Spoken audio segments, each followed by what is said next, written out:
अभी मुझे याद आता है कि हमारा एक बैचमेट था। हम लोग उसी समय 12वीं कक्षा पास होकर निकले थे और उस मेरे एक बैचमेट दोस्त की पीएमटी में रैंक 100 के अंदर डबल डिजिट में थी, लेकिन उसे एमबीबीएस की सीट तक नहीं मिल पाई थी अध्यक्ष महोदय, क्योंकि उस समय पूरे राज्य में एक ही मेडिकल कॉलेज हुआ करता था। हमारी पार्टी की सरकारों के विशेष प्रयासों से अब मेडिकल कॉलेजों की संख्या 14 तक पहुंच चुकी है अध्यक्ष महोदय। राजकीय राजमार्गों और रेल लाइनों की लंबाई को भी हमने इन 25 सालों में डबल किया है। रायपुर में राज्य स्थापना के समय कुल 6 फ्लाइट ही आया करते थे, आज 76 फ्लाइट आते हैं अध्यक्ष महोदय। उस समय बस्तर सरगुजा में एयरपोर्ट की बात कोई सोच भी नहीं सकता था, लेकिन मोदी जी की उड़ान योजना के कारण यह भी संभव हुआ। प्रदेश में कुल बैंक ब्रांच महज 1500 हुआ करते थे, अब ये बढ़कर 6500 तक पहुंच गया है। 2 लाख शासकीय कर्मचारियों की संख्या को हमने इन 25 सालों में 4 लाख तक पहुंचाया है। मात्र 5 लाख मीट्रिक टन धान की खरीदी होती थी अध्यक्ष महोदय, जो आज कई गुना बढ़कर 1 करोड़ 50 लाख मीट्रिक टन के पास पहुंच चुकी है। 7300 मेगावाट बिजली उत्पादन को हम सब ने 18,000 मेगावाट तक पहुंचाने में सफलता पाई है। छत्तीसगढ़ पावर सरप्लस राज्य बना है। सन 2000 में स्थापना के समय हमारी राजधानी रायपुर या पूरे राज्य में एक भी राष्ट्रीय स्तर का संस्थान नहीं था अध्यक्ष महोदय। आज संभवतः हमारा रायपुर ऐसा एकमात्र राजधानी शहर है जहां आईएम भी है, एम्स भी है, एनआईटी भी है, ट्रिपल आईटी भी है, प्लास्टिक इंजीनियरिंग का इंस्टीट्यूट सीपेड भी है और नेशनल लॉ यूनिवर्सिटी एचएनएलयू भी है। अध्यक्ष महोदय, एक और राष्ट्रीय स्तर का संस्थान आज की इस बजट में और जुड़ने जा रहा है, जिसका जिक्र मैं आगे पंक्तियों में करूंगा। अध्यक्ष महोदय, छत्तीसगढ़ की यह प्रगति गाथा एक ओर मुझे हर्षित करती है, वहीं दूसरी ओर छत्तीसगढ़ के विकास और बेहतर भविष्य की ललक मुझे संतुष्ट होने नहीं देती, बल्कि और ऊर्जा से कार्य करने के लिए प्रेरित करती है। अध्यक्ष महोदय, देश के यशस्वी प्रधानमंत्री श्री नरेंद्र मोदी जी ने कहा है, किसी भी राष्ट्र के जीवन काल में एक पड़ाव आता है जब राष्ट्र अपनी विकास यात्रा में तेजी से प्रगति कर सकता है, और भारत के लिए यह वह समय चल रहा है, अमृत काल चल रहा है, जो भारत के इतिहास का यह कालखंड ऐसा कालखंड है जब देश एक लंबी छलांग लगाने जा रहा है। मोदी जी के इस शब्दों में पुनः कहूं तो यही समय है, सही समय है। माननीय प्रधानमंत्री जी ने देश की स्वतंत्रता के अमृत काल 2047 तक देश को विकसित राष्ट्र बनाने का जो महत्वाकांक्षी लक्ष्य रखा है, उसकी पूर्ति के लिए आवश्यक है कि छत्तीसगढ़ भी राष्ट्र निर्माण की इस पहल में बराबर का योगदान देकर माननीय प्रधानमंत्री जी की परिकल्पना को सार्थक करे। यह हमारे छत्तीसगढ़ के 3 करोड़ जनता के लिए भी उतना ही जरूरी है कि देश की विकास प्रक्रिया में कदम ताल करते हुए हम आगे बढ़ सकें।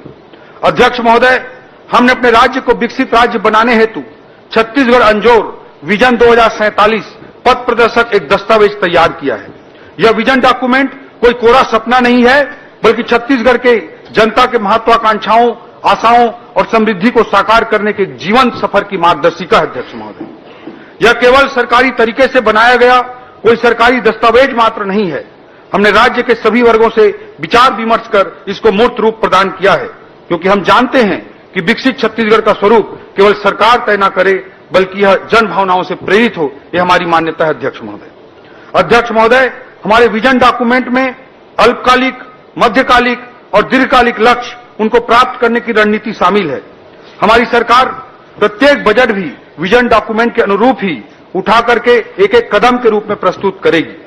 पिछले सत्र में प्रस्तुत बजट से ज्ञान के रूप में समावेशी विकास की जो नींव हमारे द्वारा रखी गई थी, आज का बजट उसी विकास श्रृंखला का अगला पड़ाव है। हमने पिछले बजट में ज्ञान तथा गरीब, युवा, अन्नदाता किसान और नारी को केंद्र बिंदु बनाकर योजनाओं का न केवल निर्माण किया, अपितु मुख्यमंत्री विष्णुदेव साय जी के नेतृत्व में पिछले पूरे 1 साल इन योजनाओं को जनता तक साय साय पहुंचाया भी है। अध्यक्ष महोदय, इस बजट के शुरुआत में मैं ज्ञान अर्थात अंत्योदय या समावेशी विकास को सुनिश्चित करने के लिए आवश्यक रणनीति गति का जिक्र करना चाहूंगा। अध्यक्ष महोदय, पिछले बार हमने ज्ञान को केंद्र बिंदु बनाया था। ज्ञान अर्थात गरीब, युवा, अन्नदाता और नारी, इनको अगर हमको आगे बढ़ाना है, इनका अगर हमको उत्थान करना है, तो गति आवश्यक है अध्यक्ष महोदय। उसे आगे बढ़ाने के लिए, ज्ञान को आगे बढ़ाने के लिए गति की रणनीति आवश्यक है। गति में जी का अर्थ है गुड गवर्नेंस, ए का अर्थ है एक्सीलरेटिंग इंफ्रास्ट्रक्चर, टी का अर्थ है टेक्नोलॉजी और आई का अर्थ है इंडस्ट्रियल ग्रोथ अध्यक्ष महोदय।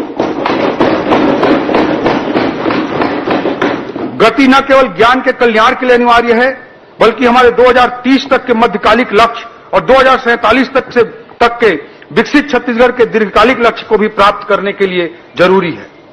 मैं गति के इन्हीं 4 बिंदुओं का इस बजट की दृष्टिकोण से उल्लेख करना चाहूंगा, वर्णन करना चाहूंगा अध्यक्ष महोदय।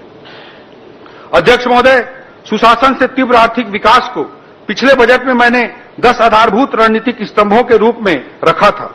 माननीय श्री विष्णुदेव साय जी के नेतृत्व में हमने सुशासन एवं अभिसरण विभाग का गठन किया है, ताकि हम प्रधानमंत्री जी के सुशासन के सूत्र वाक्य मैक्सिमम गवर्नेंस मिनिमम गवर्नमेंट की ओर अग्रसर हो सके। एक नए विभाग के रूप में इसे स्थापित करने वाला छत्तीसगढ़ संभवतः देश का पहला राज्य है अध्यक्ष महोदय। लाल फीताशाही को खत्म करने के लिए हम ई ऑफिस प्रणाली अपना रहे हैं, ताकि ऑनलाइन तरीके से समय पर फाइलों का निपटारा हो, विलंब की जिम्मेदारी तय हो, भ्रष्टाचार की आशंका को भी कम किया जा सके। सरकारी सुविधाओं और योजनाओं की आसान और सुनिश्चित डिलीवरी के लिए हम डिजिटल गवर्नेंस का उपयोग कर रहे हैं। सरकार की योजनाओं के क्रियान्वयन पर सतत निगरानी रखने के लिए माननीय मुख्यमंत्री जी के द्वारा डैशबोर्ड अटल मॉनिटरिंग पोर्टल आरंभ किया गया है। आज के इस बजट में इस हेतु 10 करोड़ रुपए का प्रावधान किया गया है। सरकारी खरीदों में भ्रष्टाचार रोकने के लिए हमने जेम पोर्टल से खरीदी की प्रक्रिया को फिर से प्रारंभ किया है। माननीय मुख्यमंत्री जी के नेतृत्व में हमारी सरकार छत्तीसगढ़ में ease of doing business EODB को बढ़ावा देने के लिए दृढ़ संकल्पित है। हमारे द्वारा प्रथम चरण में 20 विभागों के कुल 216 सुधारों को लागू करने का लक्ष्य रखा गया है। इस पूरी मुहिम, जिसे ब्रैप कहते हैं अध्यक्ष महोदय, बिजनेस रिफॉर्म एक्शन प्लान का मूल उद्देश्य व्यवस्था में पारदर्शिता लाना तथा नियमों में सरलीकरण करके प्रक्रियाओं को आसान बनाना है। स्टाम्प और पंजीयन विभाग द्वारा सूचना प्रौद्योगिकी का बेहतर उपयोग करते हुए आम जनता को सुविधा प्रदान करने के लिए अनेक कदम उठाए जा रहे हैं। सुगम ऐप के माध्यम से फर्जी रजिस्ट्री को रोकने में मदद मिल रही है। अनेक प्रक्रियाओं को पेपरलेस और फेसलेस भी किया जा रहा है। पंजीयन के 20 मैदानी कार्यालयों को आदर्श उप पंजीयक कार्यालय बनाने के लिए इस बजट में 20 करोड़ का प्रावधान किया गया है। पासपोर्ट ऑफिस की तर्ज पर जमीन रजिस्ट्री हेतु भी लोगों के लिए आसान व्यवस्था स्थापित की जाएगी। हक त्याग एवं बंटवारा में लगने वाले लाखों रुपए के शुल्क के स्थान पर अब मात्र 500 रुपए का प्रावधान कर दिया गया है। इससे भविष्य में उत्पन्न होने वाले लाखों राजस्व विवादों को रोका जा सकेगा। सरकारी विभागों की कार्यकुशलता बढ़ाने, डेटा प्रबंधन को सशक्त बनाने और डिजिटल नवाचार को प्रोत्साहित करने के लिए राज्य के उच्च तकनीकी शिक्षण संस्थानों के साथ मिलकर सीएम सुशासन फेलोशिप आरंभ करने का भी इस बजट में प्रावधान किया गया है। इसके लिए इस बजट में 10 करोड़ रुपए का प्रावधान किया गया अध्यक्ष महोदय। यह संभवतः पूरे देश में इस तरह का पहला प्रयास है कि आईएम और IIIT के साथ मिलकर ऑन द जॉब ट्रेनिंग शामिल करते हुए दक्ष मानव संसाधन तैयार किए जाएंगे। इससे हमारे छत्तीसगढ़ के युवाओं को उच्च स्तरीय जॉब के अवसर प्राप्त हो सकेंगे अध्यक्ष महोदय। अध्यक्ष महोदय, मुख्यमंत्री हेल्पलाइन आधुनिक कॉल सेंटर की स्थापना के लिए बजट में 22 करोड़ रुपए का प्रावधान किया गया है। अध्यक्ष महोदय, पिछले 1 वर्ष में एंटी करप्शन ब्यूरो द्वारा रिश्वत लेते शासकीय लोगों को 54 मामलों में रंगे हाथों पकड़कर अपराध दर्ज किया गया है। यह इस सरकार की भ्रष्टाचार के खिलाफ स्पष्ट और दृढ़ राजनीतिक इच्छा शक्ति को दर्शाता है अध्यक्ष। हमारी सरकार की स्पष्ट सोच का संकल्प लिया है। यह न केवल भरोसे के निर्माण का संकल्प है, बल्कि छत्तीसगढ़ के निर्माण का भी संकल्प है। हमने इसलिए छत्तीसगढ़ में इस वर्ष को अटल निर्माण वर्ष के रूप में मनाने का निर्णय हमारे मुख्यमंत्री जी के नेतृत्व में लिया है। यह निर्माण इंफ्रा का निर्माण तो होगा ही, इस निर्माण का आशय सभी क्षेत्रों में नए अवसरों का भी नवनिर्माण है अध्यक्ष महोदय। अध्यक्ष महोदय, हमारी सरकार के पहले बजट में हमने पूंजीगत व्यय के लिए 22,300 करोड़ रुपए का प्रावधान किया था। इस क्रम को आगे बढ़ाते हुए इस बजट में रिकॉर्ड पूंजीगत व्यय के लिए 18% की रिकॉर्ड वृद्धि हमने की है और अब पूंजीगत व्यय 26,341 करोड़ रुपए का प्रावधान इस बजट में किया गया। यह कुल बजट का 16% हिस्सा है और पिछले वर्ष की तुलना में 18% अधिक है। पूंजीगत व्यय किसी भी अर्थव्यवस्था की रीढ़ होती है और शास्त्रियों का मानना है कि 1 रुपए के पूंजीगत व्यय से अर्थव्यवस्था में दीर्घकालिक रूप से 4 रुपए से अधिक का आर्थिक प्रभाव पड़ता है।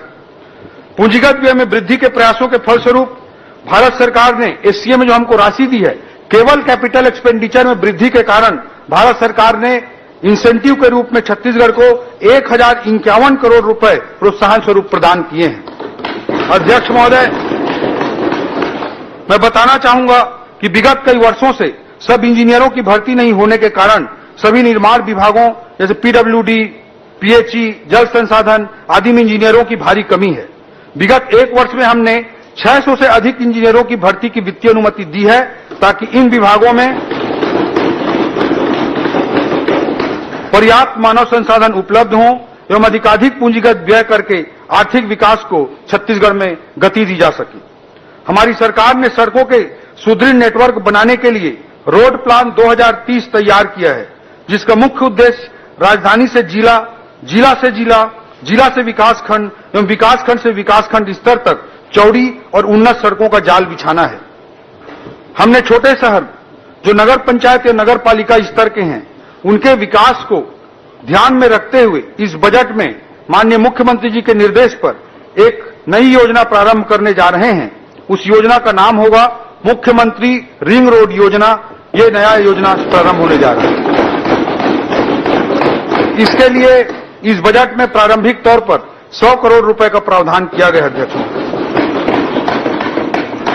अध्यक्ष महोदय, राज्य के पीडब्ल्यूडी अर्थात लोक निर्माण विभाग के लिए इस बजट में लगभग 9,500 करोड़ रुपए का प्रावधान किया गया है, जो पिछली बार की तुलना में 20% अधिक है। राज्य बनने के बाद पहली बार एक वित्तीय वर्ष में नई सड़कों के निर्माण के लिए इस बार 2,000 करोड़ रुपए का प्रावधान किया गया। अध्यक्ष महोदय, राज्य में पहली बार राष्ट्रीय राजमार्गों के रखरखाव जैसी व्यवस्था राज्य मार्गों एवं मुख्य जिला मार्गों पर भी लागू करने के लिए उन्नत व्यवस्था ओपीआरएमसी योजना अंतर्गत 20 करोड़ रुपए का प्रावधान इस बजट में किया गया है। अध्यक्ष महोदय, डबल इंजन सरकार केवल एक नारा नहीं है, बल्कि प्रभावशील वास्तविकता है। प्रमाण स्वरूप मैं बताना चाहूंगा कि भारत सरकार ने राज्य में राष्ट्रीय राजमार्गों के निर्माण के लिए पिछले केवल एक वर्ष में लगभग 20,000 करोड़ रुपए के सड़कों की कार्य की स्वीकृति प्रदान की है। अध्यक्ष महोदय, राज्य के ग्रामीण क्षेत्रों में पक्की 12मासी सड़कों के निर्माण के लिए पीएमजीएसवाई अंतर्गत 845 करोड़, विशेष पिछड़ी जनजाति वाले बसाहटों को पक्की सड़क से जोड़ने के लिए प्रधानमंत्री जनमन योजना अंतर्गत 500 करोड़ तथा मुख्यमंत्री ग्राम सड़क योजना एमएमजीएसवाई अंतर्गत 119 करोड़ रुपए का प्रावधान किया गया। अध्यक्ष, नगर निगम क्षेत्र जो हमारे छत्तीसगढ़ के 14 बड़े नगरीय निकाय हैं, 14 नगर निगम हैं, उनमें सुनियोजित विकास को बढ़ावा देने के लिए भी इस बजट में एक नई योजना प्रारंभ की जा रही है।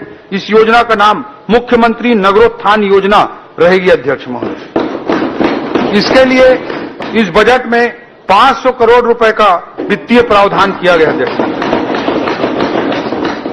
जगदलपुर, अंबिकापुर एवं बिलासपुर एयरपोर्टों के विकास कार्यों के लिए बजटीय प्रावधान किए गए हैं। ज्यादा से ज्यादा फ्लाइट संचालन हो सके, इसके लिए 40 करोड़ रुपए का बीजीएफ का भी प्रावधान किया गया है।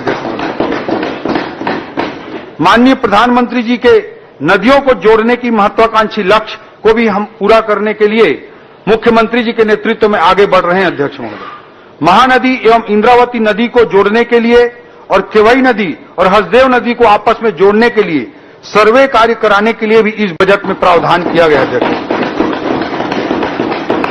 हमने अपने जन संकल्प पत्र के अनुरूप रायपुर एवं आसपास के क्षेत्रों को शामिल करते हुए एनसीआर की तर्ज पर एससीआर साथ स्टेट कैपिटल रीजन विकसित करने का निर्णय लिए हैं। जैसे नेशनल कैपिटल रीजन है, वैसे स्टेट कैपिटल रीजन बनाने का भी निर्णय हमारी सरकार ने लिया है। इसके लिए बजट में स्टेट कैपिटल रीजन के कार्यालय की स्थापना के लिए भी बजट का प्रावधान कर दिया गया है। सर्वे और डीपीआर निर्माण हेतु भी इस बजट में 5 करोड़ रुपए का प्रावधान किया गया है। आज बड़े शहरों की जरूरत मेट्रो, मिनी मेट्रो के रूप में सामने आ रही है। अध्यक्ष महोदय, इस बात को ध्यान में रखते हुए, भविष्य की जरूरतों को ध्यान में रखते हुए रायपुर से दुर्ग तक मेट्रो रेल सुविधा के सर्वे का कार्य भी इस बजट में प्रावधानित है। 5 करोड़ रुपए का प्रावधान किया जाए। रायपुर शहर में कैनाल रोड फेज 3 का निर्माण, पंडरी से मोवा फ्लाईओवर ब्रिज का निर्माण, एक्सप्रेसवे फेज 2 का निर्माण, कटघोरा से दीपका 4 लेन सड़क का निर्माण, रायगढ़ से महापल्ली 4 लेन सड़क का निर्माण, अंबिकापुर अंबेडकर चौक से वाराणसी मार्ग 4 लेन सड़क का निर्माण, ऐसे अनेकों कार्यों को इस बार प्रमुखता से इस बजट में अधोसंरचनात्मक कार्यों को जोड़ा गया है। पेयजल व्यवस्था हेतु भी जल जीवन मिशन योजना अंतर्गत 4,500 करोड़ रुपए का बजटीय प्रावधान इस बार किया गया है। गति के तीसरे बिंदु टी अर्थात टेक्नोलॉजी पर मैं अब चर्चा करना चाहूंगा। अध्यक्ष महोदय, औद्योगिक क्रांति से लेकर डिजिटल युग तक तकनीकी प्रगति ने पूरी दुनिया में लगातार आर्थिक विकास को गति प्रदान की है। आज दुनिया चौथी औद्योगिक क्रांति के मुहाने पर खड़ी है, जहां AI, artificial intelligence, blockchain, IoT and renewable energy प्रौद्योगिकियां केवल उपकरण ही नहीं हैं, बल्कि ये परिवर्तनकारी शक्तियां हैं। नवाचार उद्योगों को नए सिरे से परिभाषित कर रहे हैं। टेक्नोलॉजी किसी भी आधुनिक अर्थव्यवस्था का आज की तारीख में प्रवेश द्वार बन चुका है। अध्यक्ष महोदय, मोबाइल कनेक्टिविटी तकनीकी क्रांति का सूत्रधार है, या फिर कहूं तो यह आज के आधुनिक युग का वाहक है। किंतु प्रदेश के ऐसे सुदूर अंचल हैं जहां आज भी दूरसंचार की क्रांति से ये अंचल वंचित हैं। इस कमी को दूर करने के लिए मुख्यमंत्री जी के निर्देश पर एक नई योजना का इस बजट में प्रावधान किया गया है। अध्यक्ष महोदय, इस योजना का नाम होगा मुख्यमंत्री मोबाइल टावर योजना। इसका प्रथम चरण इस बजट में